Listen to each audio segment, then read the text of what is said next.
G'day guys, so today we are going to be talking about abduction or the abductor machine.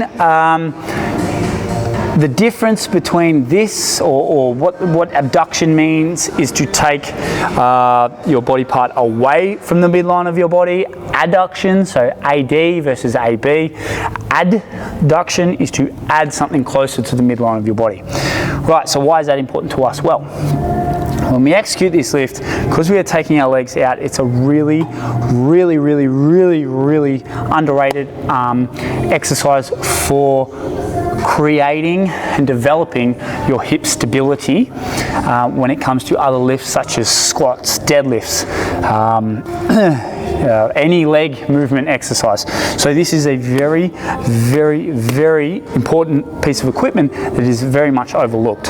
Okay, so why is that so? Well, what we know about our glutes is that obviously they create our hip stability, and there's three of them. There's glute maximus, glute medius, and glute minimus. Now, glute minimus and glute medius are the ones that create hip stability. Glute maximus, commonly known as our big rump, okay, that's where our driving force comes from and probably a bit more strength. Why is that important? Well, with this exercise, what can happen is that if we're not executing this exercise correctly, glute maximus will take over, and it'll make these minor muscles null and void. Well, I won't make them null and void, but they won't do the majority of the work, and that is why we are using this piece of equipment. So it's important to think about a few things. Now, one, whenever I get someone to do this exercise, I want them to think that our feet are obsolete, and that pretty much from this point down is not in the game.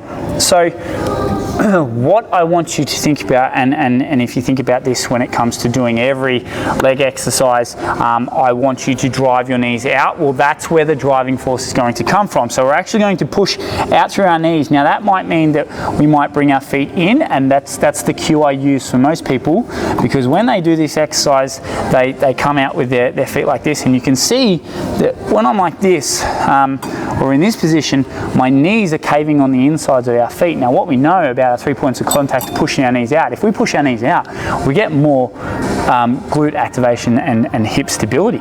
So we want to lead this exercise with our knees, not with our feet, okay? Because what tends to happen is that if we start pushing out with our feet, we're not going to be diving into those minor muscles that we're after. So first point of call, set your feet up on the midline of your body, or on the closest middle point of your body, okay? So you can see that my feet aren't all the way out here, they're coming in nice and close, and I am already driving my knees out. So I have a slight tilt of my legs, that they're slightly out. So my feet are in here, my knees are out there. Right, so that's step one. Now, because we are going to target this particular point, we're actually going to pull our shoulder blades back and down, and we're going to lock up our body nice and tight, so it's only this area.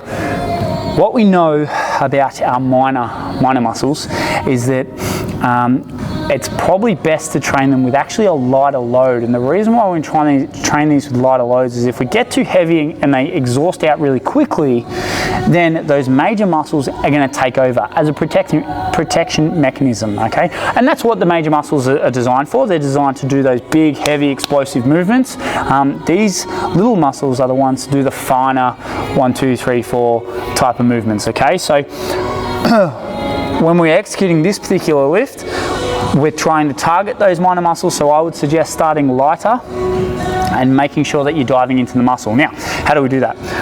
You can see here that I'm already leaning forward, and this is just to over-exaggerate this particular section here. Now we are targeting glute minimus and medius. Glute medius, you can feel, is that outside muscle of your gluteus. It actually sits a little bit higher, and it's up nice and high like that. So as a positive feedback, you can actually place your place your hands on the outside of your hips or your backside and feel that muscle come alive, and that's what we want. So we can use our fingers like this and go, okay, that's where we want to pull from, and we're going to push from these, and our knees are going to be the driving force. So pulling or pushing from our hips, pulling from our hips and pushing out through our knees, and you'll feel this come alive. Now,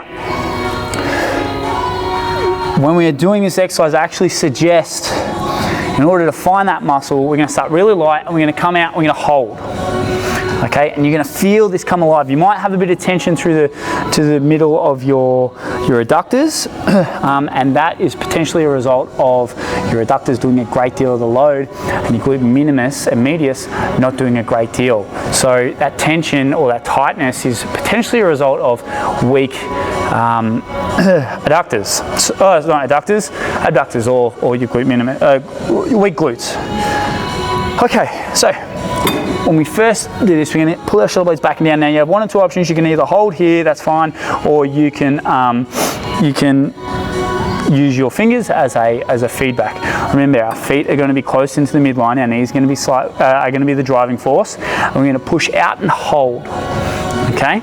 Once we have that, what we're going to do is we're going to come in to the midline, but then we're going to come back out again. We're not going to come all the way back in and place it on. We're just going to bring it so that our knees are inside, or not inside the line of our hips, but directly in line with our hips. So we're going to keep that tension on. Now remember, in order to grow a muscle, we need to firstly create stability, and we need to keep working tension through that muscle, and then we need the same execution rate from rep 1 to rep 10, 12, 15, 100, whatever. After that, that's when we track performance. Now again, when it comes to performance of this particular muscle, we might want to err on the side of lighter weight, a few more reps, in order to really burn these muscles out, and we can create what we call a mind to muscle connection. Okay, so we can feel and think about these muscles working, which is also why we're using our fingers to feel those muscles switching on. You can see the importance here of how hard this can be for some, because of how minor these muscles are. So again, we're going to set this up, shoulder blades a bit back and down. We're going to look for these muscles, we're going to feel for them. We're going to push out, hold, and you'll feel these muscles come alive in this position here. Okay, and then we're going to come back in, control your negative. So I don't want you to just drop it out. I know they're weak or potentially weaker, but I want you to out hold, control your negative in, pop back out again. Control, pop, control, pop. And you're going to feel these little muscles come absolutely alive. Okay? And I want you to drive through those knees and relax through the feet. And that there, team, is how you should be doing your abductor machine exercise.